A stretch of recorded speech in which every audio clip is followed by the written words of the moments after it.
Championship Series. 88 points are available. 10 drivers are within 44 points. 6 drivers are within just 17. 2000 is the most competitive championship battle in kart history. Today, the battle continues on the short oval at St. Louis.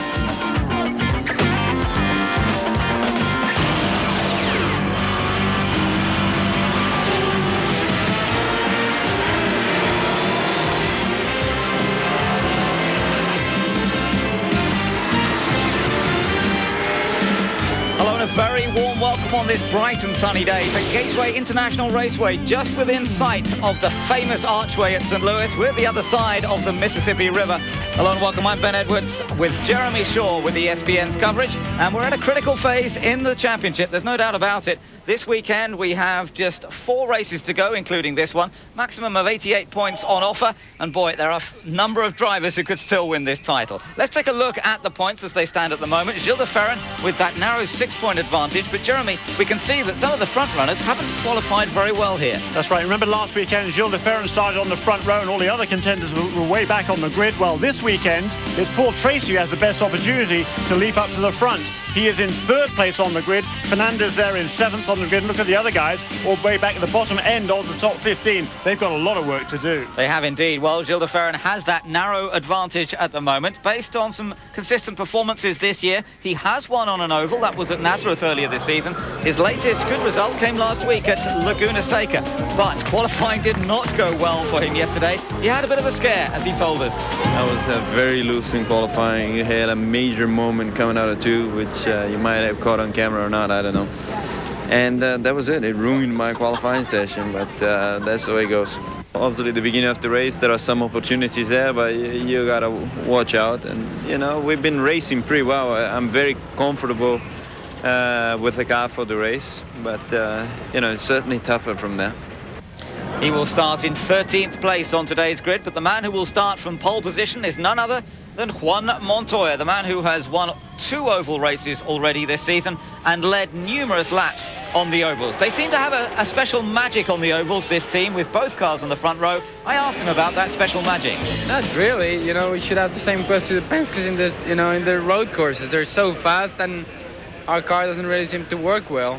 Here it's been fantastic. It's been fantastic for Jimmy and myself. I think that's really good. Now, this race being 300 miles, different strategy, a different approach, perhaps? No, it's about the same as any other, you know, like Japan or a 500-mile race. You go, you take care of the equipment, and, you know, last 50 miles you go for it. It is a longer race than normal here this afternoon, and we've got Team Ganassi on the front row. We have Team Green taking control of the second row. Paul Tracy a fraction faster than teammate Dario Franchitti yesterday. These two do get on well, there's no doubt about it. They can work well together, as they were yesterday in the autograph session. But Jeremy, sometimes it doesn't go quite right between these two. That's right. You remember in Chicago earlier this season they got together, and here last year as well at Gateway International Raceway, this is what happened. The two of them got together. Tracy hit the wall. Dario got away with it, but there was a good opportunity lost there for Team Cool Green. And in fact, 2 years ago here as well, they tangled very early in the race in that same place in turn 3. The front row of the grid then, Juan Montoya taking his 6th pole of the season, joined by his teammate Jimmy Vasser, only the 2nd time he's been on the front row so far this year. The second row, Paul Tracy, the best qualifier of the main championship contenders, and Dario Franchitti, who was 3rd here last year. Patrick Carpentier, his best start since 3rd at Milwaukee. Tony Kanaan, he always goes well on these short ovals as well. On row 4, Adrian Fernandez, he's been a very consistent contender this year. Alex Tagliani, he won the pole in Rio. Row 5, Helio Castroneves won last week in Laguna, and Cristiano D'Amata, who won Chicago Oval this year. Then on the 11th place, Roberto Moreno, well up in the championship. In fact, he's just 1 point behind Kenny Breck, who starts alongside him.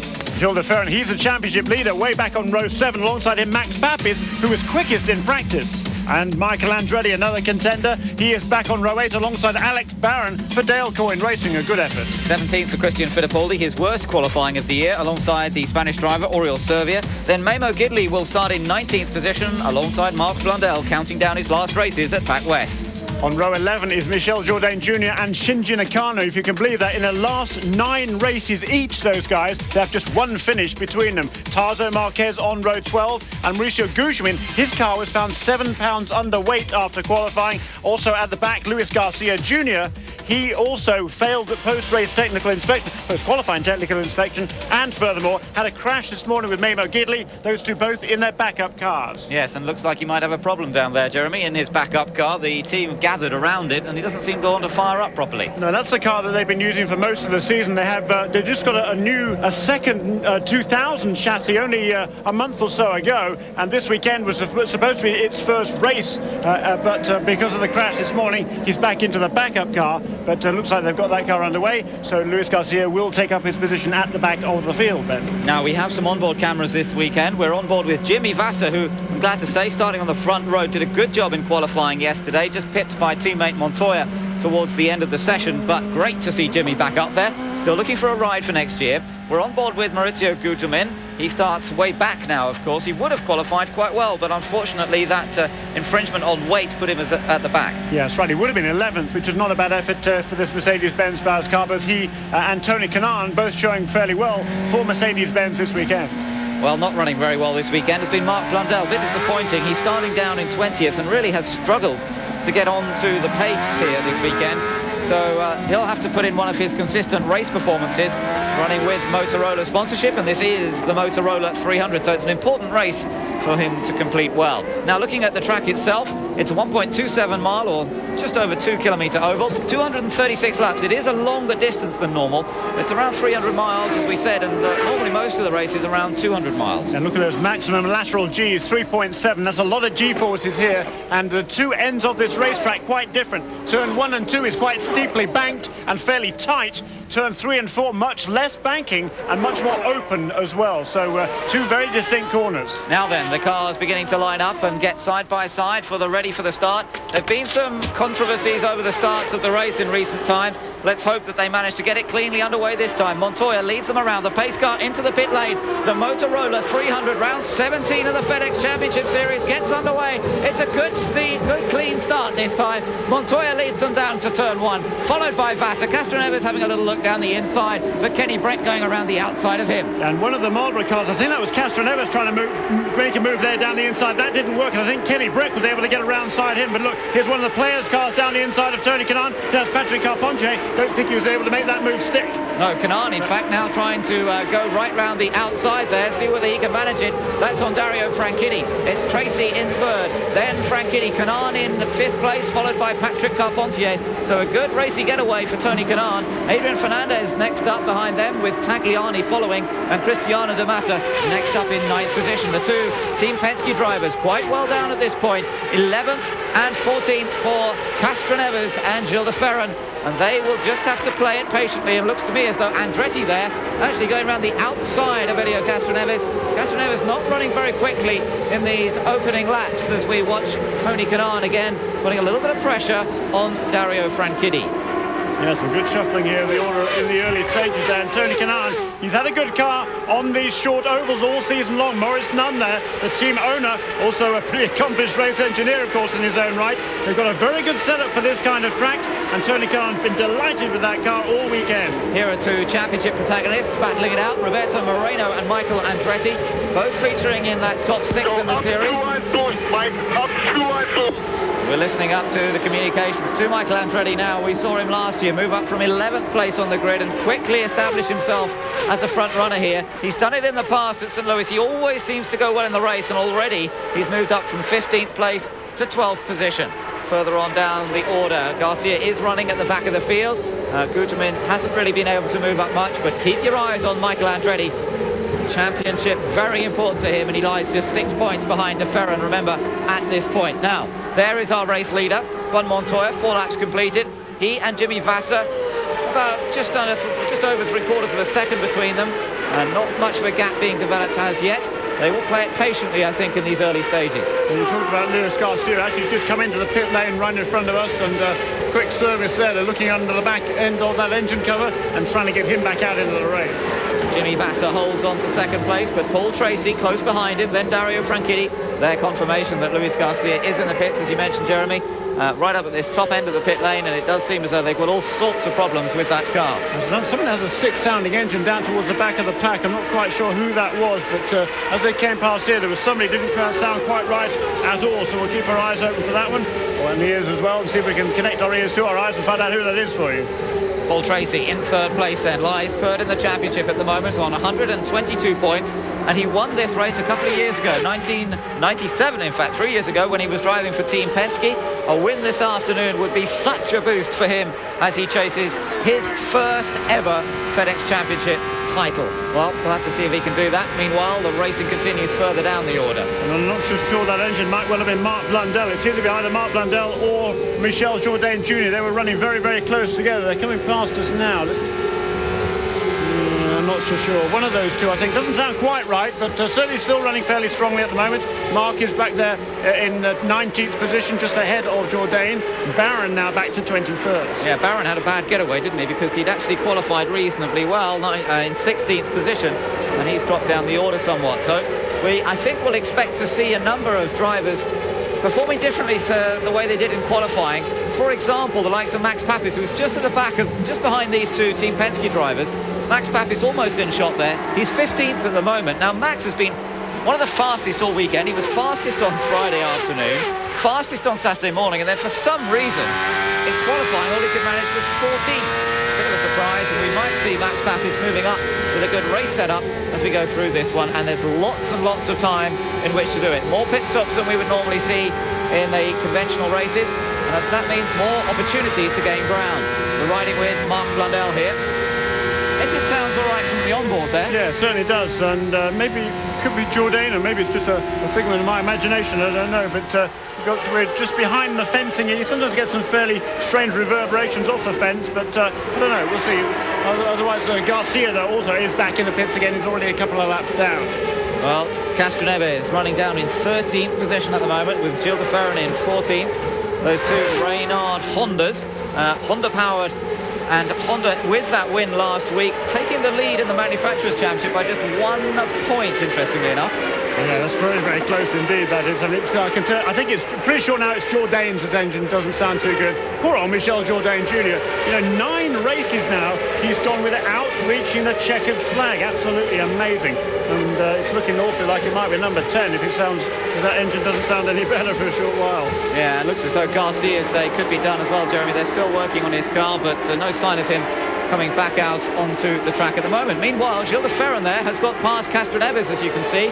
So the two Penske Reynards have swapped positions. Gilles de Ferran has moved up into 13th place. And as we were saying, Honda now with that 1 point advantage over Ford in the Manufacturers' Championship battle. But interestingly, this race has been won by a different chassis engine combination every year that it's been held so far. And that's a different chassis and different engine, not just one or other. It's been an interesting look at the record book. Penske Mercedes won here in 97, Reynard Honda in 98, Swift Ford in 99. And that leaves one combination, Lola Toyota, perhaps to win here this afternoon.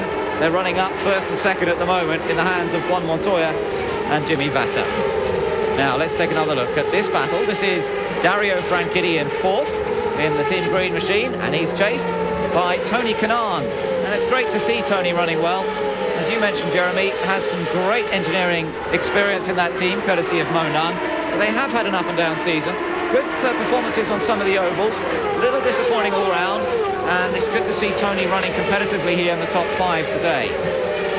Certainly is, and he has been absolutely delighted. All weekend long he's been happy with that car. He's in the top 3 in both of the sessions, the practice sessions on Friday. Didn't quite maintain that in qualifying. Slipped back a couple of places, actually on the 3rd row there, 6th fastest overall. But certainly he's very happy with the car. He knows it's well balanced, it seems to last well, it runs well on older tyres. And Tony really here looking for a good result to back up what has been a pretty disappointing season. There were a lot of problems, mainly on the engine side, I think I have to say. But certainly he's running well this weekend.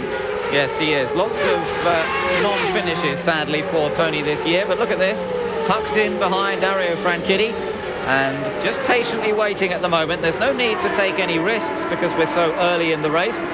We've had some 15 laps, and that leaves just a small matter of 221 still to go. So you can see it's an awfully long race, this one. And Tony Kanaan will not want to take any big gambles at this early stage in the race.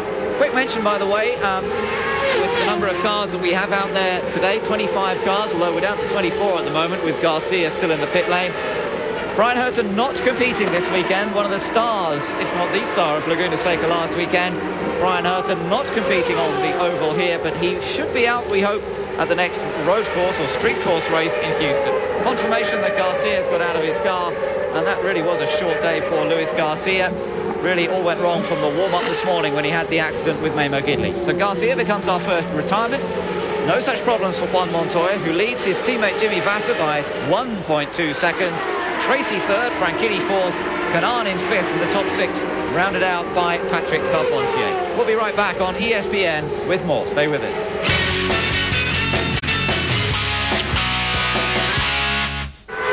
We're back to the action at Gateway International Raceway, and look at the top two, Montoya and Vasser right together, and Vasser goes for the inside, up to turn three, side by side, they run together, and Montoya does not want to give up that lead position that easily. But Montoya's car loose, look at that, did you see the back end of the car move? Great shots from on board Jimmy Vasser's car. Wow, wasn't that good indeed? Yeah, tremendous shots there, and Jimmy Vasser clearly has a faster car. The last few laps, he's really closed in on the race leader, and they've actually upped their pace a bit.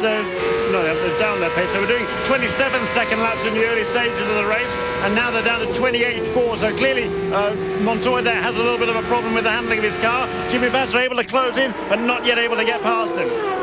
Well, Montoya crashed here on Friday afternoon. He got into the slipstream of Max Pappi's car and just lost the back end, and said really it was his mistake. Didn't do a huge amount of damage, but backed it fairly heftily into the wall and jumped out completely unharmed. Unusual to see Montoya crash on his own on the ovals. Usually his amazing car control gets him out of just about every situation, but certainly on Friday it didn't work. And right now you can see that he's struggling a little bit compared to teammate Jimmy Vasser. Meanwhile, this is the battle for fourth in the background. That was Dario Franchitti versus Tony Kanaan. Bit of traffic for the leaders to deal with. Tarso Marquez is the car in front of Juan Montoya here, the young Brazilian who drives the Swift chassis, the only Swift in the lineup in Champ Cars this year. And look at Montoya trying to get past, but it just gives you an idea. They come up behind cars that are really quite a lot slower. It's so difficult with the wing package they're using this year to actually get past safely. Yeah, that's right. And looking at Jimmy Vasser, he's just been patient at the moment. He had two looks on the inside into turn three. First time he certainly wasn't close. So second time he got right alongside Montoya, but Montoya just chopped across to take the line. And now Montoya, they're trying to get a good run off that corner to get past Tarso Marquez. You can see there, he just cannot get close enough through the corner to get a run down that back straight. No, and this is giving Jimmy another opportunity to close right up to his teammate. And it's great to see Jimmy. Look again, you see Montoya's car moving around. The back end of that car is not nearly as planted as he would like. And now Vasser comes down the inside and they brake here and he gets him under braking, but Montoya trying to go around the outside. Be careful. That could have been very awkward indeed. Montoya stays in front, but these two have got to look after each other a little bit. Otherwise, they're going to take each other out, and there's such a long way to go in this race. Down the inside goes Vasser. Again, he can't quite make the move stick. Montoya takes his line through the corner, and Montoya stays in front as they come round to complete 28 laps. Well, this is getting... Montoya's got to be careful here. I mean, Jimmy Vasser is a pretty smart cookie, and he's not going to give anything away, but nor is he going to take any nonsense from young Montoya. He knows he's got a faster car at the moment, and Montoya should have let him go. Well, that time he didn't really have much choice because Jimmy was clearly ahead going into turn one. Great move by Vasser, and we have a new race leader. Yes, we do indeed. Jimmy Vasser will come around to the second race leader of this event so far. We gather Franchitti is slowing down a little bit, and look at Kanaan, he's right with Paul Tracy. So what happened to Franchitti, I don't know, but look at Kanaan trying to make a move here for third position now, as the Brazilian really is flying. Paul Tracy having to watch his mirrors. Behind them is Patrick Carpentier. Where is Franchitti? He's disappeared down the top 10. He's in 9th position. And I don't know what happened there, but Dario Franchitti's lost a whole bunch of time.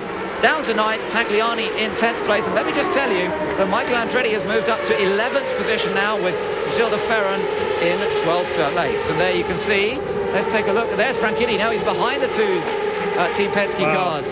Yeah, he is absolutely struggling there. He's just hanging on. He's hoping for a caution. And Servier there makes a good move to go past Roberto Moreno there. That was a battle for, yikes, it's 13th place, so Sevilla up a place, and Franchitti back to 15th now. Yeah, so something disastrous has happened to Dario Franchitti's car, and, well, he can't seem to get much luck this year, can he? He just has not looked in with much luck at all in any of the races so far this season. Hasn't had a victory.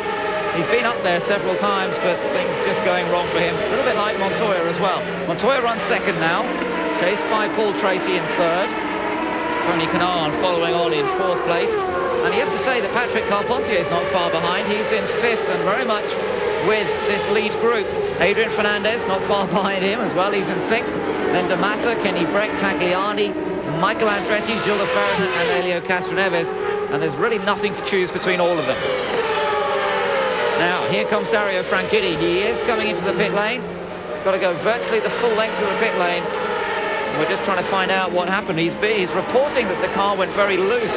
In other words, the back end of the car wanting to swap ends, wanting to come around on him. And that could be down to perhaps a puncture, or perhaps he picked up some debris in a tyre.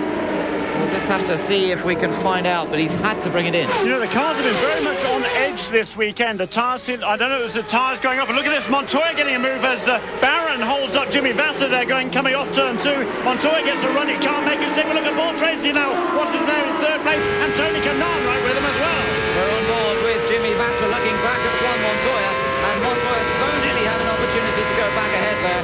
And once again, it's traffic that's causing the opportunities to open up, and look at that. Vasser gets past Barron, Montoya now gets past Barron, and that's just given Vasser and Montoya, for that matter, a little bit of breathing space. And I tell you what, Jeremy, this race could well be one of those where dealing with the traffic determines who comes out on top here. Yeah, you're absolutely right. Clearly, Alex Barron is struggling here, and he's holding up those cars. Looks like who's on the outside of Patrick Carpentier, looking to move around the outside of Tony Kanaan. He does so, but can he get back in the line? And Fernandez coming up. Fernandez goes past Tony Kanaan. Kanaan lost so much momentum there, held up as he was, and Kenny Breck now going around the outside. Look at this. This is fabulous stuff. Now Breck trying to get past Fernandez as well. Tucks in behind him. These two both trying to get away past Alex Barron. Barron just struggling with a car that doesn't want to work, and he's trying to keep out the way a little bit. Certainly not closing the door there, and everybody jostling for position. Watch out behind. Here comes Cristiano D'Amata and Michael Andretti and Tagliani and de Ferran. They're all over the place. Oh my goodness me, and Castroneves as well. Look at Alex Barron there in the middle of it, the orange car, and look, he holds up there. Look at this lot stacked up behind him, just tremendous stuff. Now I tell you what, this is where you can get into so much trouble, and you saw de Ferran get a bit sideways there as he came off turn two. For the championship contenders, this is dangerous stuff indeed, as they try and make their way through the traffic without contact and without getting into trouble. Kanaan struggling with the traffic more than anybody, it would appear. De Ferran gets through now, but Andretti is ahead of him, so Andretti's moved up to 8th, de Ferran now 9th. Kanaan has gone all the way back to 10th. Max Papis in that group. Oh, look at that! Oh, Papis virtually hit Sevilla. Oh dear, don't know how they avoided problems there, because Papis virtually sideswiped Sevilla. I think Sevilla just moved in time to give him space. Yikes. That was so close, wasn't it? And look at it, Barron again there. He's doing his best he can to keep out of the way, and just having a hard time doing so. And Christian Fittipaldi there. Look at this replays here, and look how close it's back. Max Papis, you can see his car twitching there, and he robs wheels there with Aurel Servia as they come off turn two. Boy, that was a close moment. It was. They did actually touch. I hadn't realised they'd actually made contact. Sevilla did a good job to get out of the way there and not sort of hold it down in a... Sometimes in a bit of a sort of automatic reaction is to hold it down if you feel something pushing you up. But he did a good job, and they both survived. So let's just tell you what's happening, because it's all changed so much in the last few laps. We've still got the two Ganassi cars up front. Vasser leads Montoya by only half a second. Tracy lies third, again just a half second back from those two. Carpentier in fourth. Fernandez is now fifth. Kenny Breck 6th and D'Amata 7th. Another look at the replay here. This was when Papis and Sevilla made contact. Look at this. Up. Oh. Sevilla did a good job, I have to say. Really held that well, and Papis was lucky to get away with that. But there was so much going on that I just don't think anybody could work out exactly where every other car was. And, well, they got away with it this time. great stuff. I mean, just tremendous racing this afternoon. Absolutely, well, literally wheel to wheel, and not for the faint of heart. You know, they're going, even the corners here, the turn 1, turn 2, they're probably doing 150, 160 miles an hour through there. So they're rubbing wheels at those speeds. Wow. Interesting, Tarso Marquez there, he's the yellow and blue car right ahead of the two target cars. They cannot get past Tarso Marquez. Several of the other back markers have fallen back behind Marquez and have gone a lap down. Barron received losing another lap there, but here goes Montoya. Wow. Montoya retakes the lead around the outside of Vassar, and again it's to do with losing momentum, and Vassar lost momentum behind Tarso Marquez. He must be frustrated, but he could not get past the Brazilian, and now Montoya has that task again as he tries to find his way through the traffic. Third place still for Tracy, right in there with them. Now Montoya, can he do anything about this group of cars, which legitimately enough, Jeremy, they're trying to stay on the lead lap, so they're not really going to get out of his way. But look at that, Montoya just drives around the outside of him.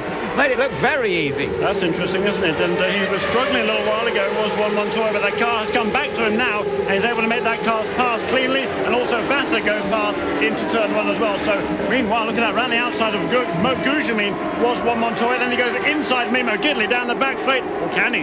Yeah, he didn't quite make it there, did he? Both got Toyota engines there, and Vassar comes past Gujamin as well.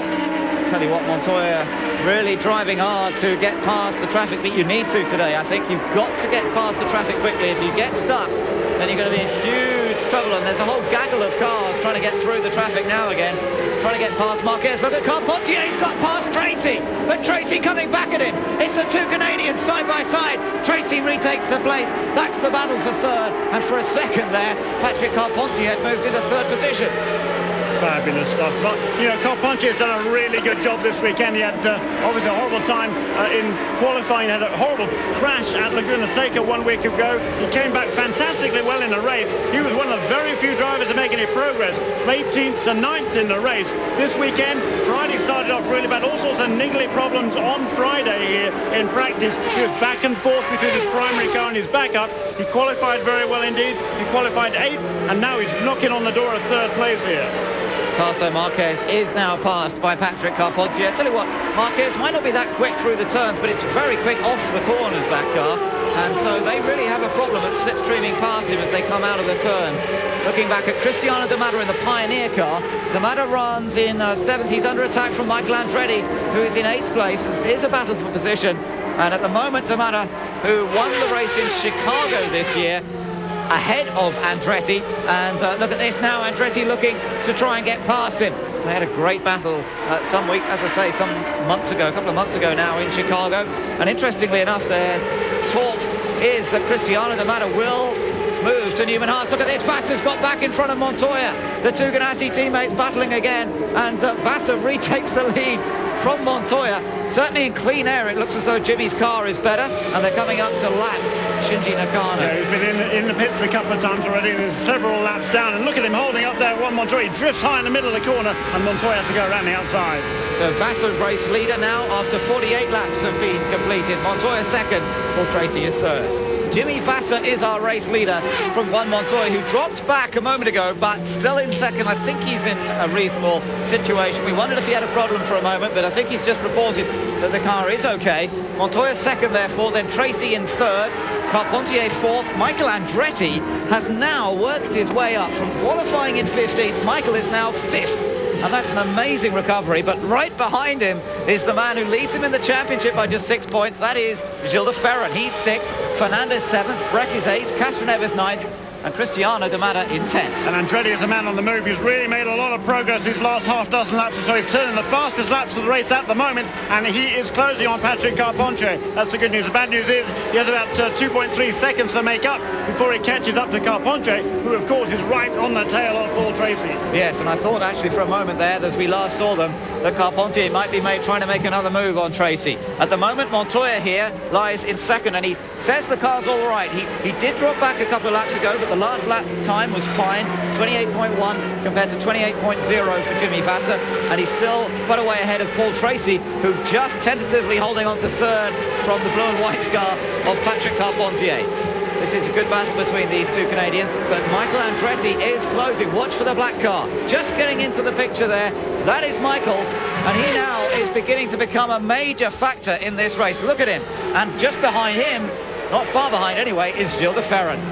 Absolutely right, Gilles de Ferran too. He's made a lot of progress. You know, you've got to be patient in these races. We had a couple of the drivers talk about that at the top of the show, and patience is what it's all about. If you push too hard, you'll overwork your tyres, and they will lose grip, and you will slip backwards. You also have a hell of a job keeping it off the walls. But Michael Andretti, he's played that car in gently, and now he's beginning to make a move. And look at that. There's not much distance between himself and Patrick Carpentier there. The red and white car behind him as well is closing in. That is Gilles de Ferran. What a fantastic battle, and it's interesting, isn't it, to see as we look at the graphic of how Michael's moved up. Started 15th, moved up to 11th very quickly, and then jumped up to 8th and now into 5th place. Michael, L3. And just some radio communication to Michael. L3, that means 3 laps till his first pit stop. We've got pit stops coming up near any moment now. Don't go with us, don't go away. This is going to be great. So pit stops, of course, absolutely crucial everywhere, and particularly when it is as close as this on the racetrack. So just a couple of laps we can expect Michael Andretti in the pits and the other contenders as well. So Michael sitting in behind Patrick Carpentier. He will likely go into the pits in 5th place.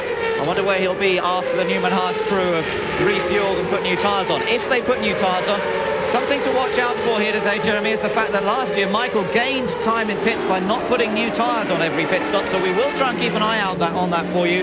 He did a great job last year. Now, coming in the pits, Mark Blundell. Mark's actually running pretty good. He's running in 17th place, is still on the lead lap. And look at this, Cristiano D'Amata and Tony Kanaan, they're both coming into the pits as well. So, as predicted, the pit stops begin. And these are 2 of the front runners just inside the top 10, well, 10th and 11th, in fact, as they come into the pits. One of the Penske, that's Castro Neves. Castro Neves coming into the pits. Blundell comes out. New rules this morning issued by CART about how you exit your pit. You've got to stay in that inner lane when you first come out of your pit box. They're quite long pit boxes here, but it's quite a narrow pit lane. So they've requested that the drivers keep to the inner lane first of all while they get up to speed, and then they can move to the outer lane once up to speed to avoid the sort of incident we saw last week with De Ferran and Franchitti. Castro Neves has a slight front wing change, new tyres put on, refueled, and out he comes. He has a clear run out, and that was a good stop for him.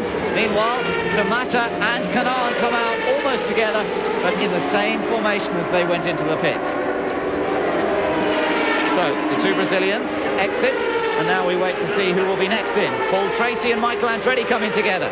Here's a crucial battle. Laid out ahead of you. Hit your box, Mike. Michael stops before Paul. Well, that was a nice stop. And a pass for the lead. Montoya takes Vassar. Juan Montoya retakes the lead here as we approach the first round of pit stops. Is either of them coming into the pits? They're running good fuel mileage here. Look at Paul Tracy. He's in, new tyres on, front wing change.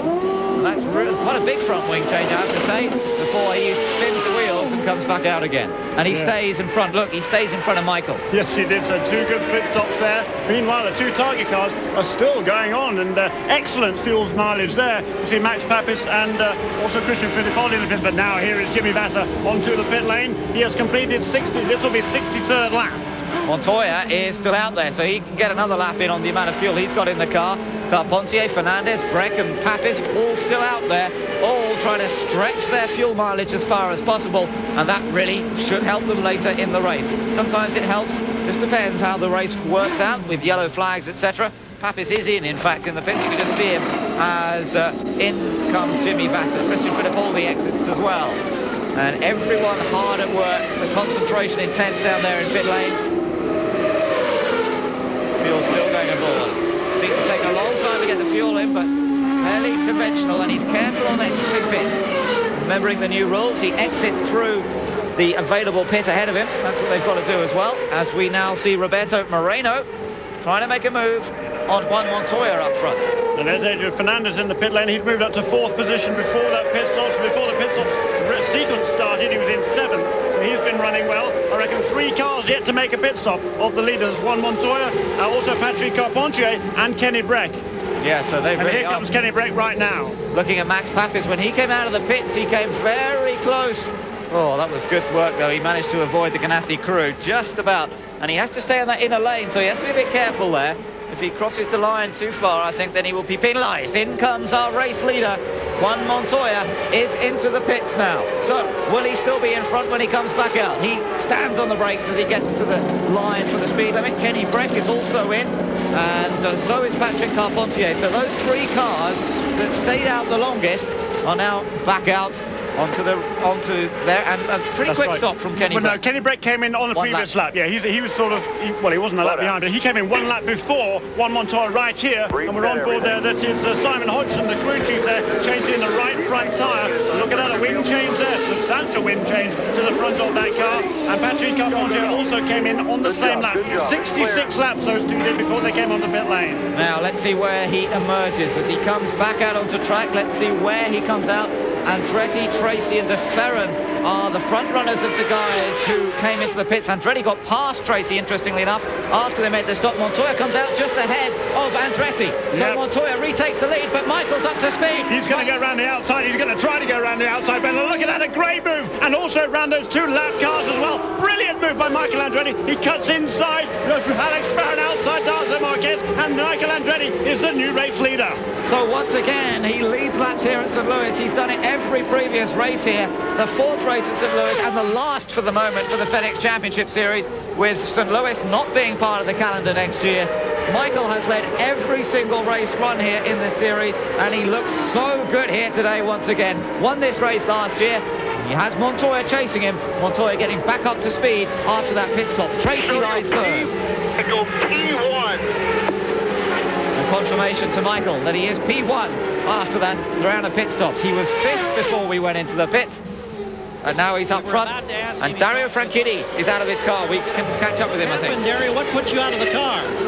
Well, the car was pretty horrible the first stint. We actually stopped early because, you know, it was so loose. We had to do something about it. Even on the straight, we had problems on the brake and all sorts of stuff. So we came in and fixed that. Wasn't really any better, and then I missed a downshift in at fifth, and it broke the gearbox. Boy, this gearbox thing has really been a riddle for everybody. Modifications been made, or were you concerned about the gearbox going into this race?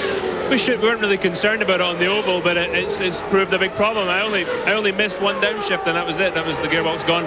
Thank you. Thank you. Well, that's something to look out for as we go through this race. We've seen it a number of times this year. Gearbox problems hampering a lot of people's efforts this season, and if that's the start of it already, then we could expect to see major changes. Michael Andretti is race leader after 69 of 236 laps have been completed. Of the FedEx Championship Series as the battle up front continues, but Michael Andretti is our race leader now, having started in 15th on the grid. It's only taken him just over 70 laps. We're on number 75 now, and he is ahead of Juan Montoya by nearly 3 seconds. Tracy is third. Vassar is in fourth place now. He really lost out a bit on that first round of pit stops. De Ferran is up to fifth. Fernandez in sixth. Then Carpentier, he lost out a bit too. He's down to 7th place. Kenny Breck 8th, Castroneves 9th, and D'Amata in 10th. So let's take a look at who gained and who lost on those pit stops.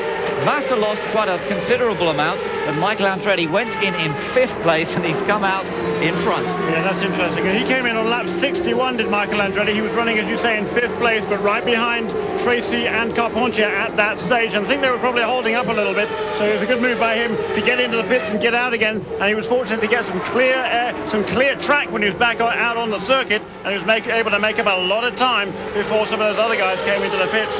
Juan Montoya and Patrick Carpentier, they came in 6 laps later than Michael on lap 66, but they really didn't really do them much good in that instance, because Montoya now in 2nd place and is falling back from Andretti. Andretti pulling away at quite a considerable rate. The gap already 4.4 seconds, but that is Alex Tagliani, who Michael Andretti is trying to put a lap on. He wasn't able to do it there, and Tagliani has not earned himself many favours this year in a number of races by really using. A lot of drivers are complaining he doesn't really use his mirrors, and look, he's chopping off Michael Andretti there, and that is a poor piece of driving by Alex Tagliani. Okay, he is trying to stay on the lead lap, I'll give him that, but you do not chop across in front of the leader like that. You maintain your line. Yes, and let's go down to the pits now. I think we've got Mark Blundell. I think it's an engine failure, and it's a real shame because we're making some progress. Car balance was good, fuel consumption was very good. I don't know what else to say. I mean, that's just me at the moment. You know, whatever happens, it doesn't happen right for me at the minute. And it's just another nail in the coffin. How disappointing that this is your sponsor's home race. It's very disappointing. It's disappointing for me in the situation that I'm put in at this point. I just desperately want a good result, and you know, the desperation's starting to show. But I'm sorry for Motorola, and you know, frustration for all of us here at Pac West. But I don't know. Thank you, Mark. We'll see you in Houston. And Paul, in regards to Michael Andretti. So a little bit downbeat there from Mark Blundell. Not often that see Mark downbeat, but there's no doubt today he feeling very flattened by his experiences here, and really was looking for a result this afternoon to help back up his attempts to get a drive next year.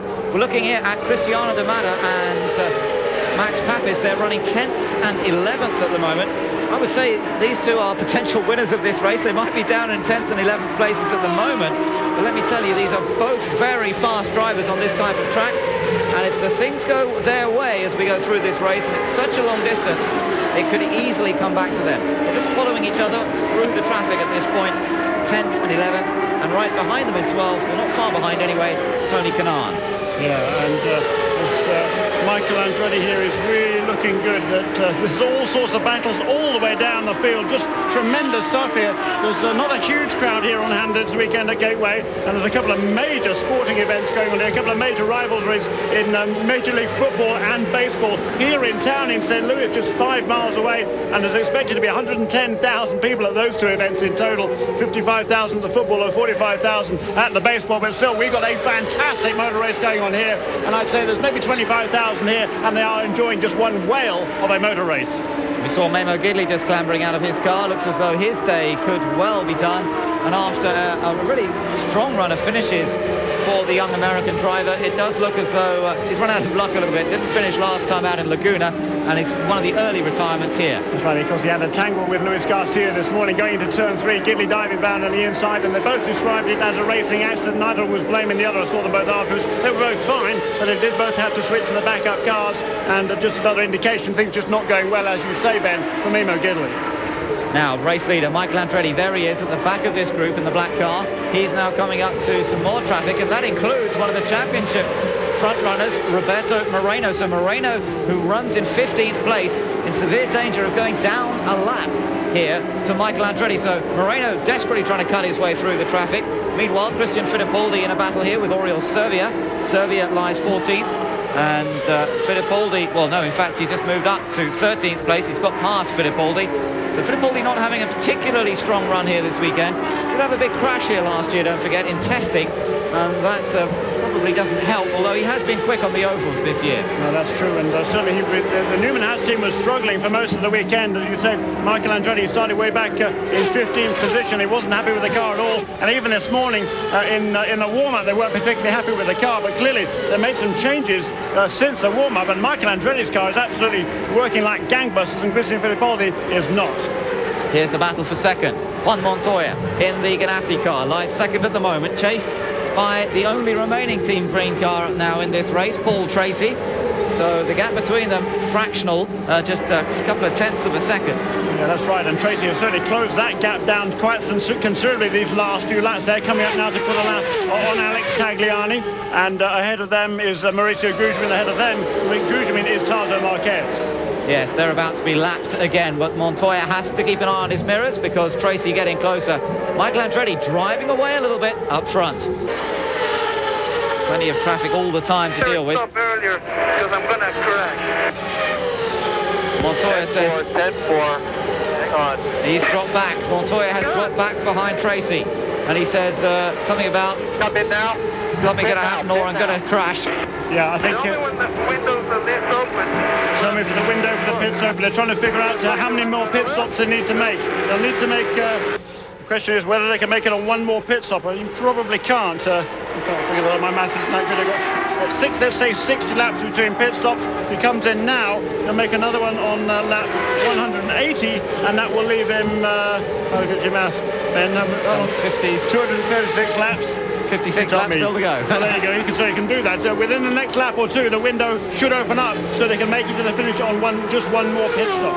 Right, so this is important for Montoya, and that's what he's trying to discuss with his team, but it has allowed Tracy to go into second, and Montoya they're talking about 5 turns of wing on that front wing, apparently. That's what the team's talking about down there in pit lane. That's a huge amount. By myself, I can run much better. Stay clear of the cars. And he sounds like he might be staying out there now, but so perhaps he just picked up some rubbish on the tyres. That often happens. The drivers think they've almost got a puncture sometimes when they run up onto the grey and get a bit of dirt on the tyres. Into the pits comes Oriol Serviet in the Telefónica's car, PPI Motorsports machine. And Tony Kanaan in as well. It is on lap 120, so Michael Andretti's just gone past. He has completed 121 and still going. Tony stops just ahead of Sevilla, so Sevilla's got to be a little careful coming out here, and that's a clean getaway for him. And now we wait for Kanaan to exit pits. Also into the pits comes Helio Castroneves. And there's plenty of action going on down in pit lane here. Moreno in, Guterman in the background too. And it looks like Team Green's getting ready for Paul Tracy to head into the pits. Now let's just watch this stop for Team Penske. 4 new tyres, already scrubbed tyres going on the car there. Jack's down. Michael Andretti in the pits. Michael Andretti into the pits as well then. So look for Timmy and hit your marks, Mike. There is we Michael. go. And Yeah. Paul Tracy, who had moved up into second place, also comes into the pits. Montoya did not. That's interesting. Now then. Montoya actually had fallen behind Tracy. Tracy got past Montoya, and they both came in the pits, and Montoya stays out. Not quite sure why they would do that at this stage. He can make it to the end on one more pit stop. If he's struggling with his tyres, he needs to get in the pits as quick as he can. Castroneves still down the end of the pits, down there. Let's see, he gets back out again. And in fact, it's de Ferran this time, and he comes out. And Michael does just get ahead of Gilles de Ferran. So Michael rejoins, but Montoya is our race leader now because he hasn't been into the pits yet. And that was a good stop for Michael Andretti, who comes out ahead of this bunch of cars. And we'll wait to see how many laps Montoya can afford to stay out there. Into the pits comes Max Papis now. So not many cars still to come in. Montoya is one of them. Vassar's still to come in, so is Carpentier. Kenny Breck staying out there. Much the same cars that stayed out that little bit longer on the first stint as well. Team Rahal goes to work here. And Papis had been on the move recently. He'd caught up and passed his teammate Kenny Breck. Right, well, he hadn't actually got past him. He was right behind him before this round of pit stops. So Max Papis there, a good stop by him and trying to assert himself in that Team Rahal camp. And he's been pretty much blown off for much of the season by Kenny Breck. He hasn't liked that, and he wants to redress the balance. Yes, quite right. Having said that, of course, Kenny Breck is in contention for the championship. If you get any traffic, you have to slow down. I want you to pit, okay? 6 laps, says Ganassi. Not quite sure why they would stretch it out this long. I don't really see the point. He's not running very fast at the moment. 28.4 last time around. That was a good bit slower than Michael Andretti was running beforehand. The window is open now to make it to the end on one more pit stop. I don't understand why they don't bring him in. And look at Roberto Moreno. He's closing up quickly. He has made a pit stop. Yep, a couple of laps ago. And there goes Moreno past Montoya to regain one of his laps. And they should bring Montoya in right now. I don't understand that strategy. Oh, he does seem to be losing pace out there, and that could well be hurting him. Meanwhile, of course, we're still waiting for Vassar, Carpentier, Fernandez and Kenny Breck to come in. Michael Andretti's rejoined in 6th place as he waits for those cars to come in. And interestingly enough, he did get a lap on Gilles de Ferran. I wondered that as they came out of the pit. So effectively, Andretti went a lap ahead of Gilles de Ferran on that last stop. So I don't know where de Ferran lost his time, because he should have been further up than that. He should have been ahead of his teammate Castroneves. I'm not quite sure what happened to de Ferran then. Yeah, maybe he made a longer pit stop. Again, there's quite a few guys who have not yet been into the pits.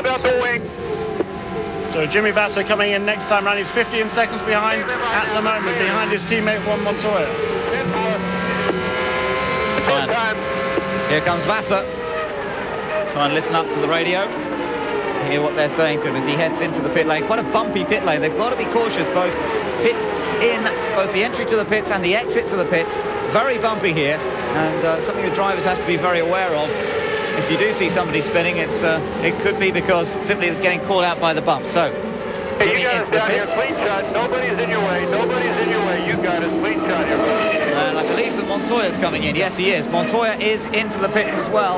On lap 130, Ben. So he made his first pit stop on lap 66, and he now goes another 64 laps before taking on service the second time. But he's going to be quite a long way down.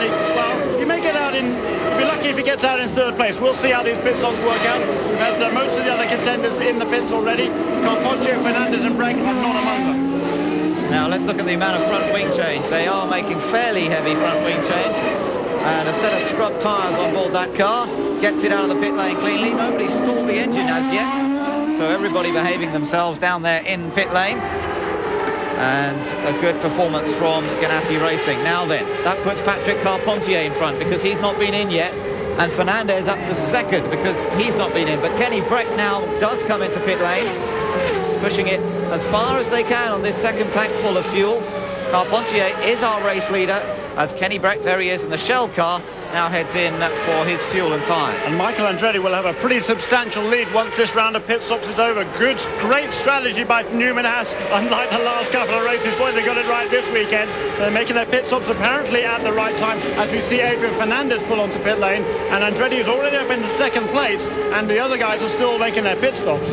Yes, may not have been quite a full tank in Breck's car because that was a very quick stop. Here we go, Carpentier coming in this time around, and he's managed to go some 66 laps since his last pit stop, so that's pretty impressive. And if he can go that far again, he'll be up to almost lap 200 before he needs to make his next pit stop, and that would certainly give him a short fuel for the last bit. That's true, but if you're that far behind in any case, you're going to struggle to make up that time. So just different strategies being playing out here by the different teams, and we've seen Montoya towards the end of the stint. He seemed to struggle, certainly last time around, so it's going to be interesting to see how that plays out as the race unfolds. Good job so far from Patrick Carpentier. Desperately needs a good result. Can he hold it all together here this weekend? Gets out of the pit safely. Drives onto that inside lane initially and then to the outside lane once it's clear. That's the new rules. And Michael Andretti now retakes the lead, and it will be quite a substantial lead as we wait for Paul Tracy to come through in second place. Let's check what that advantage is. 11.1 seconds. So good advantage for Michael after that round of pit stops. Montoya is still third. He's a further 5 seconds behind Tracy, and then D'Amata will have moved up into fourth place. Now then, we're looking at Gilles de Ferran there. He lies 7th with Max Papis 8th and Moreno 9th. You can see just how close those three cars are. It's the Reynard Honda of that group that leads. Then Papis in the Reynard Ford with another Reynard Ford chasing after him in the hands of Roberto Moreno. De Ferran looking for his first ever championship. Michael Andretti, of course, wants to make this his second title in 2000, backing up the win he had in 1991, and looks like his final year with the Newman Haas team, as we expect confirmation that Michael will become a third member of Team Green, or in almost a separate team being run for Michael. We'll have to wait and see what the details of that are, but he definitely will be leaving Newman Haas at the end of this year. I'm sure he'd still love to do it as reigning champion though. And Michael Andretti, he's so consistent at the front of the field now. He's lapping consistently in the sort of mid-27, upper 27 range, somewhere between 27.5 and 27.8, and he's just romping away from the rest of the field. He's now 22 seconds ahead of Paul Tracy, who incidentally is under attack now, as I was just going to say, from Montoya, and there is that battle for second place. Yes, so while there might be a fairly comfortable lead at this point, this battle for second hotting up beautifully between Tracy and Montoya. Now, remember, Montoya, although he still has a mathematical chance of winning the championship, really, to all intents and purposes, it would need some sort of miracle. He'd need to win all the last few races, and none of the others do very well. So he doesn't really feature quite so well in the championship. Paul Tracy does, however. He lies third in the points, and he can't afford to take too many risks and afford to sort of start wheel-banging with Montoya. So it'll be an interesting situation. We know how aggressive the Colombian can be. We know how aggressive Tracy can be, but I'm not sure that this is the time for Paul to get into one of his super aggressive moods. You're absolutely right. He just needs to get good points out of this weekend. If he loses a couple to one Montoya, he shouldn't be too concerned about it. He is a good way ahead of the next place car of Cristiano D'Amata, who is a lap down. And if we look at the picture here, at the top end of the picture, behind another lapped car, was the race leader, Michael Andretti. So this is the battle for second and third. And maybe if we have a nice wide shot here, there is Jourdain, and there is Michael Andretti, the race leader. So that's how close he is to putting a lap on the battle for second. That's astonishing. What an advantage for Michael Andretti. This is the Lola chassis with forward power, remember, and what a good job Lola have done with their car on the ovals this year. Another Lola here in the hands of Montoya, and it really has been a superb package. Montoya taking 2 victories on the ovals, and remember how close it was between him and Michael at Michigan this year. The Lola perhaps has been a bit more sensitive on the road courses, a little bit more critical to set up. Reynards have had the edge there, and that's perhaps why Reynards have become this year's Constructors' Champions. The more Reynards out there, that helps them too. There's no doubt that Reynards been superb on the road courses, particularly with the Team Penske cars. But Reynard have wrapped up that Constructors' Championship. Lola, however, determined to come back at them in this latter part of the year and looking for a victory here this afternoon in the hands of Michael Andretti. Yeah, and this is a great battle. There is Lola running in 3rd place behind the 2nd place Reynard of Paul Tracy. This is a great battle, and it's just a sensational battle going on for 4th place as well, with D'Amata, Castroneves, Servier, De Fer, and Papis, Moreno, Fernandez, Carpentier, Vassar, Fittipaldi, pretty much in line astern. It's great stuff. Look, there goes Montoya, looks at the inside. Yeah, he wasn't really trying to make a move there. He just filling Paul Tracy's mirrors and hoping he can pressure Paul into a mistake. Yes, and it's not terribly likely, I have to say. I think Paul's been driving extremely well this year so far. He is prone to the odd mistake, we all know that. But I tell you what, when he gets the bit between his teeth, as we've seen on a number of occasions this season, particularly with that stunning drive at Road America when he fought his way up from 23rd position at the end of the first lap to take the victory. Well, I have to say Tracy is at the top of his form in 2000. But can he be champion? That's the question. Well, if he holds on to position here, he's going to be right up there with Michael in the point standings. But the question is, can he hold Montoya off for the remainder of this race? 76 laps still to go. We've completed 160 laps this time around. And Michael Andretti, the dominant leader so far. 25 seconds the advantage between him and Paul Tracy. And Montoya. Yeah, okay. Montoya's got past. He had a great run coming off turn 4 here, and he must have got him into turn 1. Which side it was, I don't know, but that was a great... there was a lot of revs he was carrying off turn 4. He had the momentum, and he made that pass into turn 1. I would think he probably dived down the inside and made the pass. Great move it was. Up in the 2nd place, Juan Montoya. So Paul Tracy back to 3rd, and now has Michael Andretti getting closer and closer and in danger of putting him a lap down. That's not a situation he would like. As long as you're on the lead lap in an oval race, you've always really got a chance of winning it if you can get your car tuned in. Now, having said that, Michael Andretti's got his car so well tuned in today, I'm not sure that if it did all stack up behind the pace car, whether anybody could actually give him a run for his money at this point. He is so dominant. Montoya in 2nd place and pulling away from Tracy. We'll keep an eye on his lap times over the next few laps. 27.6 for Montoya, 27.6 for Andretti. So it would appear that Montoya can lap at the same sort of pace as Andretti. I'm not sure that he's capable of lapping any faster than the race leader. And Michael Andretti, who, as we mentioned before, has led on every occasion the race has been run here in St. Louis. I think that he'll be a little sad. Michael, L3, so 3 laps till his pit stop. He'll be a little sad perhaps that the champ cars are leaving St. Louis after this year. It's not part of the calendar for 2001, and the track has provided some good racing over the last few years, there's no doubt about that. And just look at how Michael closing up behind Jimmy Vassar here. It's not Montoya he's about to lap, so Montoya's still on the lead lap, but he is coming up behind Montoya's teammate Jimmy Vassar, who lies down in 11th. 2 laps until Michael's pit stop. Yeah, and that will leave him from lap 182 to lap 236. So what's that? What's your maths? That's 50-odd laps to go to the end of this race. And that shouldn't be too much of a worry for Michael Andretti. He can get fresh tyres now and go for the finish. And he's got a lead now of 25 seconds, near as damn it, on the 2nd place car of Juan Montoya. But look here, there is Roberto Moreno. He has already made a pit stop, and he is now running a little bit quicker, as you can see, than the race leader. Yes, just goes to show again, because he's got fuel on board, but the new tyres really are helping, and that's the mistake that perhaps some of the others made, leaving their pit stops too late, not putting new tyres on when they should have done, as you mentioned earlier, Jeremy. Now, I would imagine they'll call him in this time. Let's listen up on the radio. Michael, pit this lap. Confirmation of that. Asked to pit this lap as Fernandez already into the pits. Now he comes in from 12th place. Let's see whether this is... Yeah, he was actually in 8th before he came in. He gained a couple of positions there. He was 10th before the round of pit stop started. The first guy in the pits was Roberto Moreno. Second guy in the pits was Cristiano De Bada. And now here comes the race leader, Michael Andretti. An absolutely crucial final pit stop. Yes, he's got to be clean, hasn't he? We've seen him have... Entrance and exit. Seen him have problems in the past. Watch your speed, Mike, and hit your marks. Now he's got to get it so clean, but he's not under too much pressure here. That was a good clean stop, didn't lock up anything. New tyres go on board. He will need pretty much a full tank of fuel. The air jack releases the car, that bit's okay. Must not stall it. Must not stall it, and he doesn't. He gets it away, and that should be enough for Michael Andretti to take the victory here. 53 laps to go. He looks full of reliability to take him to the checkered flag, but it's no problem in terms of pace.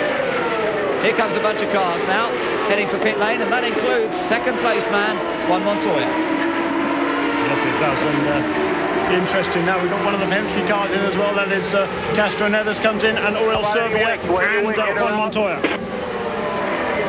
So Montoya now, that'll be a short stop for Juan Montoya, because he's... 2 turns up, 2 turns up. Head 4, 2 turns up. 2 turns up on the front wing for Juan Montoya. Yeah, a little bit of change. This will be a short stop. Balance. Yeah, sorry, Ben. It'll be a fairly short stop for Montoya. He came in on lap 130, so he's only gone 54 laps in this round of pit stops. He was doing 60 laps or more in the last couple of stints. And away he goes. So back out. Ganassi watches closely. As into the pits also comes Paul Tracy, who was running in 3rd place, remember. Concentration on his right front tyre man as he waves him back out into the race. And again a clean stop. Amazing that the little bit of we're just hearing that there's a bit of smoke from the back of Michael's car. Surely not. Surely not, Jeremy. There was a little wisp as he was in the pit lane there, and there is, isn't there? You're absolutely right. There is a wisp of smoke coming off the back of the car. You can see it as he was sitting in the pit lane. I noticed a little wisp off the back of that car, and I was hoping for Michael's sake it was just a bit of condensation. Oh dear, it's not sounding good. I think he's got a gearbox follow. No, I think it's engine. It sounded funny going past us as well. I don't think it sounded that healthy. We'll try and get a listen out this time as he comes around past our commentary position. We had a turn 4. Yeah, it sounds rough. Sounds rough as he goes past us. Exhaust header problem. They've had a lot of exhaust header problems on these Ford Cosworth engine, particularly in the last couple of months, and it looks like it might cost Michael dearly here. And they've had, particularly on the lowness it seems, and the exhaust header breaks. What's the problem look like? Yeah, the Michael. boost is low, Michael. Try and hang on. Stay out. The boost is low. Try and hang on, Michael. And I think it's it's clearly the exhaust is broken, and when you break the exhaust, that means that the pressurized air it loses pressure because it blows out through that broken exhaust pipe and doesn't go into the turbocharger and then get recycled into the engine. So when you have an exhaust header problem, you lose that boost pressure, you lose a lot of horsepower, and you also run the risk of a heck of a lot of heat in the back end of that car. It's all very tight underneath that bodywork, and we've seen problems with the Lolas before catching fire when those exhaust headers break. As you say, it does seem to be a Lola factor this year. That's the car manufacturer that provides the exhaust headers, and it has been a problem several occasions so far this season, and it looks as though it could be disastrous to Michael Andretti here today. Meanwhile, Max Papis and Patrick Carpentier there, they have really shot up because they haven't been into the pits yet, so they are featuring, but they will still have to come in the pits. Carpentier's come up to 2nd, Papis is in 3rd. He's just passed Max last time around then. Yeah, that's right, but he will still have to come in. Both those two need to come into the pits so far. Now, what sort of lap times is Michael managing with this noisy sounding exhaust? Well, he did a 29.4, and that's about, a second and a half off what he was doing earlier. And look who's behind. He's behind his buddy Alex Tagliani, I think, who's a couple of laps down in 15th place. And Michael Andretti just needs to keep up the momentum through the corners, keep that car running as smoothly as he can. It's a long, long way to go. He's got to get 46 more laps. That's a tall order with a car that is clearly stricken. Yes, he's managed to get it home a couple of times this year when it hasn't been running right. He lost a lot of boost at Mid-Ohio earlier this season and still managed to finish in the points. but he's really got a task on his hands here as he slipstreams Tagliani. Papis in the pits now after moving up to third place. Quick stop for him, and they've kept it to a short fuel stop, so that might well move him up the order in the top 10. We'll see where that brings him back out once everyone else has stopped. We're still waiting for people like Jimmy Vasser to come in, and we're expecting Carpentier in at some point as well. He will have a fairly short stop, so that may well keep him pretty well near the top. 193 laps completed, and boy, this is getting a bit scary for Michael Andretti. 28.4 on that last lap compared to 27.3 for Patrick Carpentier, so he's still going pretty quickly, but is it fast enough? That's the question. Across the line he goes, waits for, I don't know what that was. Stay out, Mike. Try and hang on to what you can. It was a panic is what it was for Michael Andretti. He's really, really worried in that car. You can hear it in his voice. He's just, he's barely keying the mic and just yelling his frustration. Clearly, just immense frustration. We see Jimmy Vasser come in the pits. He's running in third place before this pit stop will fall back down to the bottom end of the top 10. But Michael Andretti, he's still going on. He's still got an awful long way to go, though. Yeah, he has, but Montoya is quite a long way behind him still. Carpentier still due into the pits. Vasser is in. Let's just check this on the onboard camera. Tyres are on cleanly. Oh, bit of movement there. Oh, it's okay. He managed to get away with it. Just a fractional movement. And he comes back out on his brand new tyres. Michael Andretti is up front, but he's in trouble here at St. Louis. Let's hear from Michael. He's blown up. With our gut instinct, and it paid off, and then the engine blew. Can you tell us, they were telling you to hang on and do the best you can. You're really helpless in that situation, aren't you? Well, I held on. We lost boost after the pit stop, and then it was just going losing more and more power as we went on, and finally it blew up. Is there any bright spot you can find on a day like this when this happens? No, I mean, I probably took care of the championship. Boy, and I guess that really sums it all up.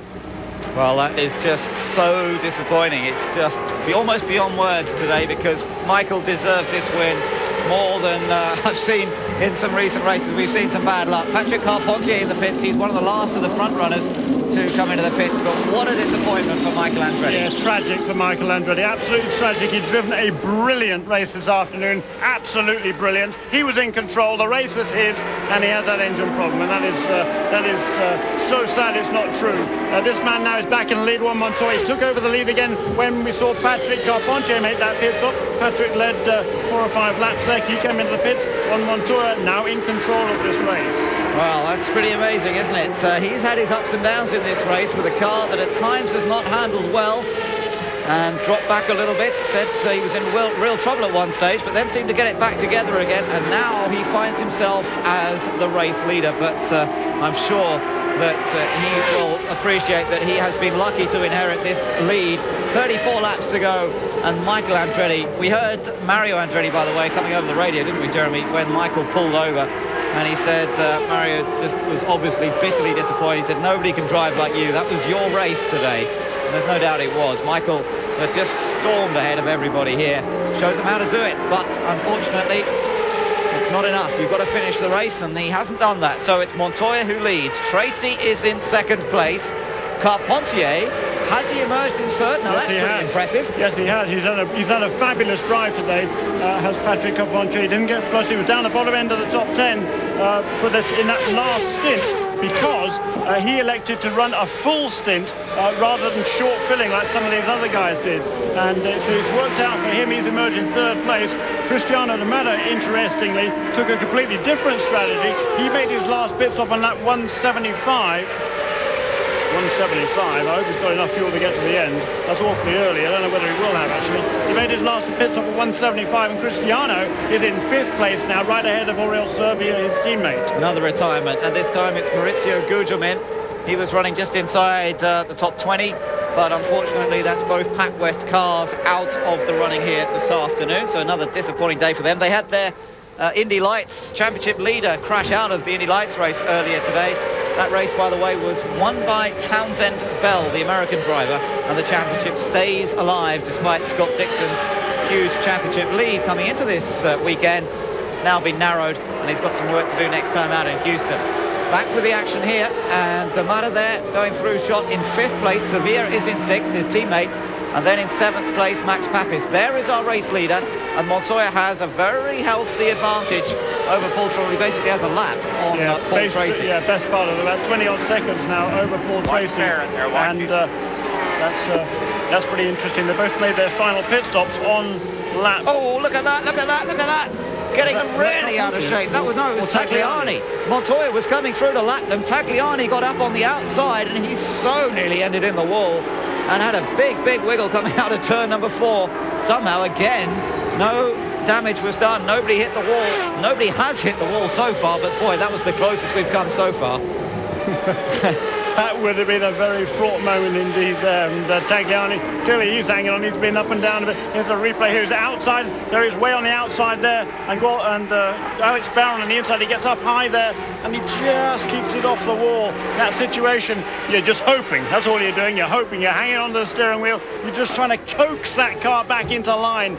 You're up in the marbles there. It's very slippery. He did a great job, in actual fact, of keeping it off the wall. Yeah, take a look from this angle. You really see how wiggly it gets up at the top end. Look at that. That was a brilliant save. That was a brilliant save. He was down to about probably 80 or 90 miles an hour at that stage. And, the yellow's Hey, we're obviously staying out. Just look for the pace car. And yellow. And we hear that Tracy has slowed down. Well, I don't know whether that's because of the pace car or not, is it? Yeah, I'm not sure. Tracy may have slowed because it's gone yellow, or is he in trouble? We gather that he may have hit the wall at turn number 4. Oh, look at that, front wheel off the ground. He's got must be have a punctured right rear, I think. Yep, he's damaged that car on the right rear. Wow! Well, this is huge for the championship. Huge drama indeed. Paul Tracy, who looked to be scoring points for 2nd here today, is in trouble and is going to drop right down. Even if it's a puncture, he's going to drop way down the order. Look at this. Coming out of turn 4. Oh, he swipes the wall. And dear, oh dear, that was the moment that Paul Tracy just kissed goodbye to 16 points. Oh, boy. I mean, you've got to say that was a driver error. That was no mechanical problem. And yeah, that stage in the proceedings, Paul Tracy was probably, he was actually. He would have been in the championship lead. We've seen 2 championship leaders go out. Michael Andretti was leading the championship, kind of, sort of, when he went out of the race. And because he was out of the race, Paul Tracy would have taken over the championship lead had he not hit the wall right there and damaged that car. It's amazing this year. Everyone seems determined to throw the championship away. I mean, Michael hasn't thrown it away. You have to say that's purely his misfortune with the engine failure. But Paul Tracy, look at that. That wheel not on the ground half the time. But he's staying out there at the moment. They will wait until the pit lane is opened, of course, under this yellow before they can bring him in and make any repairs that they might be able to make. But it's not good news at all for Tracy. And he's a lap down to Montoya. Montoya now is a lap clear of the entire field, which is amazing. We haven't seen that for an awful long time in this series. But Montoya's driven a very good race, fairly unobtrusive, much of it. But look at that front wheel off the ground as the right rear is dropping down. Into the pits has come Paul Tracy to change the punctured right rear, but we could see evidence of damage to the rear suspension on that car. A tweak to one of the rear suspension parts, and that's not good news at all for the Canadian. You can see a distinct tweak in that right rear lower A-arm there, the lower wishbone of that suspension. And Paul now brings that car back in the pits, and you can see it there, the right side of the car. You'll see it when if you look just below the drive shaft, just below the centre of the wheel on the right-hand side. And I'm sure we'll get a rear view of it when he stops in the pit stall. Well, I don't know whether we will, because the crew will be around that like flies on whatever flies go on. But all hope is gone now for Paul Tracy. He's not going to finish in the points, even come what may, because he's going to be several laps down here. They're going to have to change that suspension piece, I believe. They might try and bend it, but if it bends easily, then it's broken, and you cannot risk injury to a driver, because these speeds here are so high. You cannot take the risk of sending out a damaged car on this sort of racetrack. If you look at that there, you can just see it there, a big tweak in that lower right-hand wishbone on the rear suspension. Paul Tracy's day, if not done, is all but done, and we're going green again, by the way, and Juan Montoya is way out in the lead. Look at this lot. That's a battle for 3rd, 4th, 5th, 6th and 7th. Whoa, and Demand. Sevilla being squeezed in the middle. Moreno lying in third at the moment as they cross the line, with Tracy gone down the order, of course. So Moreno now third, D'Amata is in fourth place, and Carpentier is in a clear second. You see the car of Carpentier just going through the shot. Patrick Carpentier in a clear second, but what a battle for third we've now got on our hands. Moreno in third, ahead of D'Amata, Serbia in fifth, Papis in sixth, then Vasa in seventh, followed by De Ferran eighth, Castroneves ninth, and Fernandez in 10th. And this really does keep the championship incredibly close once again. So let's just see what's going on here. Juan Montoya, our race leader, just Patrick Carpentier is ahead and has managed to try and get the lap back. Oh, did he? That's yeah, I missed that, I must admit. But that's a great move by Patrick. Now he is on the lead lap. He's the only other car on the lead lap with Juan Montoya. So great move there by Patrick Carpentier. Yeah, I'm really impressed with what he's done this season with the players' team. He's had a lot of flack from the team. Looks like he's going to lose his ride. That's a travesty. He missed a few races earlier in the season when he broke his collarbone, and since then he's really, by and large, he's been a regular top 5 contender. A few races on the road course they've struggled a bit, but by and large, Patrick Carpentier has been quick just about everywhere. Let's go and hear now from Paul Tracy out of the race. Prompted that incident where you got out and made contact? Yeah, I lost the gearbox going into turn 3. I lost 5th, 4th, and when I downshifted, the gearbox started locking up, and I slid up into the gray and brushed the wall. That's what flattened the tire. But the problem is, our big problem is the gearbox. We've only got a couple gears in it now, and I feel bad for the guys in Team Cool Green. We had a great car today, and it's unfortunate. This championship roller coaster is taking another big toll here. How do you deal with this? Yeah, I mean, we were looking good there with us. All we were looking for was a solid finish, and it's a shame the gearbox went away, because we were right there in the top 3 pretty easily all day, and I just feel bad for Team Cool Green. Thanks, Paul. So 2 mechanical retirements, then taking those 2 championship contenders out. And I owe Paul Tracy an apology there. Of course, there's nowhere knowing from here they had a gearbox problem. But tragic for Paul. He really, as he said, he had done a super job this afternoon. He'd been pretty cool and calm and consistent. And look at the points there, as we see De Ferran still out in front, and Moreno, the big mover, he's in 3rd place. Yeah, that would be something, wouldn't it?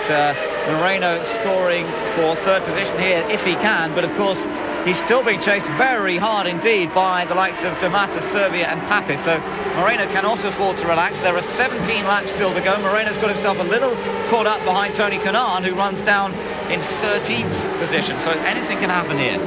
Yes, it can. And this is the battle for 4th position there. D'Amata, Serbia and Papis right together there. And right behind Papis, Jimmy Vasa and De Ferran and Castroneves having their own little battle as well.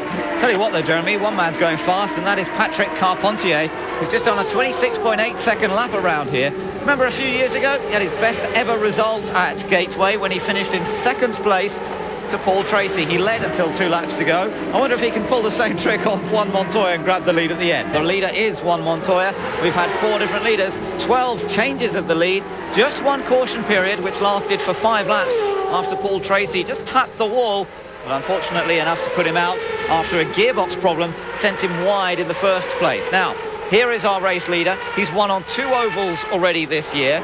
He's led an incredible number of laps on the ovals this season. In fact, 632 laps on the ovals this man has led this year out of his total of 704 laps led, and that's well over twice as many laps led than anybody else this year. Yeah, look at that.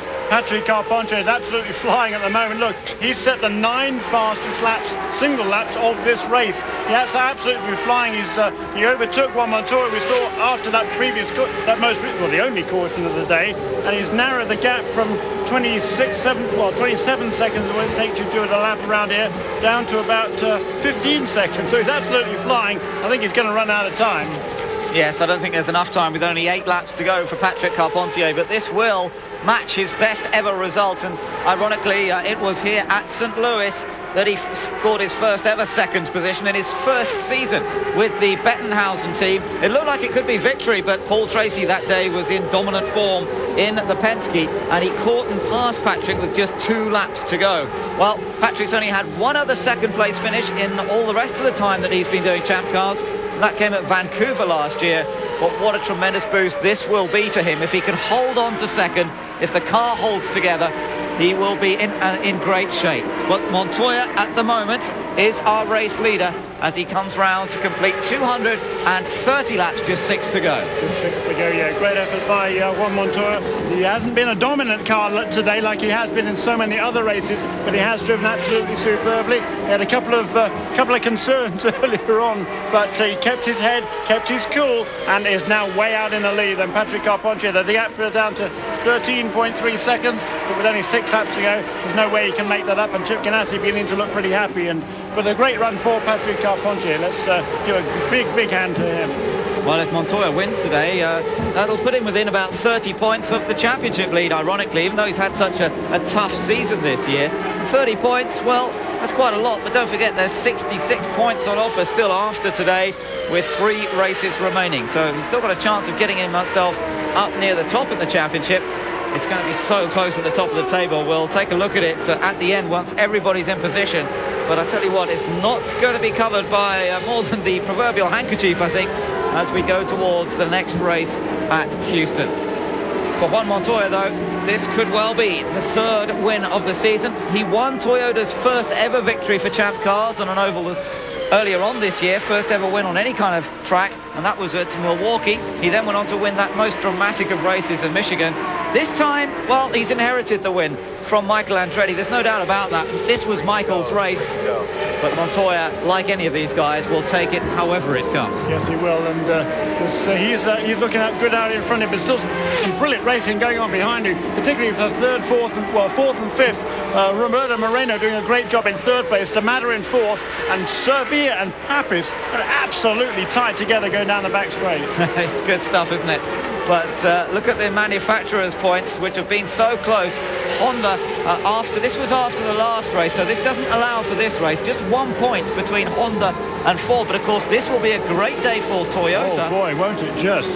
Yeah, great day for Toyota, but also for Ford as well, because Fords right now are 2nd and 3rd, and the best place Honda is De Ferran down in 8th place. So Ford will regain the lead of the Manufacturers' Championship, and that, let me tell you, for the manufacturers is absolutely huge. They put so much credence into that. But there, look, there is a white flag for Juan Montoya. The final lap for Juan Montoya, looking for the 10th win of his career in 2 years of Champ Car racing, and at last, after leading so many laps on the ovals, at Motegi where he led most laps, where he was fast at Nazareth. He's had a lot of bad luck this year. He has won at Milwaukee and at Michigan, but here he comes, ready for win number 3 of 2000. Juan Montoya takes the victory for Lola Toyota and for Chip Ganassi Racing. They come out on top at Gateway International. You're the man. You are the man. Nice stuff. And a very cool Chip Ganassi really at the end there, but Patrick Carpentier will come through in 2nd, and that's a big story as the rest of them come across the line. Let's give you the order. Moreno snatches 3rd, D'Amato 4th, Sevilla, his teammate 5th, Papis 6th, Vassar 7th, De Ferran 8th, Castroneves 9th, Fernandez 10th, 11th place for Kenny Breck, and the final point today went to Christian Fittipaldi. Take a look at the points now. Gilles De Ferran, still the championship leader despite only finishing 8th today. 8 points ahead of, look at that, Roberto Moreno. He's popped up there with a 3rd place finish today. Michael Andretti still very much in the hunt despite his disappointment today. Paul Tracy there in 4th place, Adrian Fernandez and Kenny Breck all still within the 20 points that you get for a victory. And look at Castroneves and Montoya. They're not out of it at all. Even Cristiano D'Amato for that fact. You know, there are 66 points on offer, remember, in the 3 remaining races. This has been a presentation of ESPN, the worldwide leader in sports. For more, log on to ESPN.com. From Ben Edwards and Jeremy Shaw, bye-bye for now.